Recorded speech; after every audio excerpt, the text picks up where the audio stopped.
by som sa usmieval, ale nie je nad čím. Tak, som nad sebou.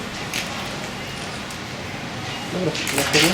My máme takú otázku, pán poslanec, že čo by ste akože spravili v budúcnosti, v najbližšej budúcnosti v boji proti korupcii? Tá odpoveď je pomerne jednoduchá, lebo ako ste si možno všimli, teraz sme predložili ako skupina poslancov taký obsiahlý návrh zákona, ktorý by mal dosť výrazne pomôcť najmä v ochrane ľudí, ktorí na korupciu upozornia, pretože doterajšia prax je taká, že často sa stávajú sami obeťami šikanovania, či už na pracovisku alebo inde.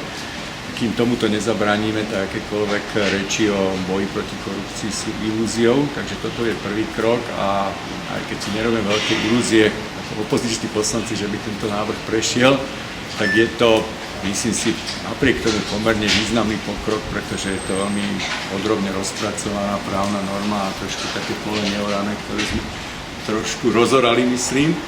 Verím, že bude okolo toho zaujímavá diskusia, ale bez ohľadu na to teda, ako ten náš návrh dopadne, chceme v tom pokračovať a uvažujeme o tvorbe akejsi protikorupčnej jednotky, možno aj založenie nejakého fondu, ale chceme to koordinovať aj s mimovládkami, ktoré v tomto robia.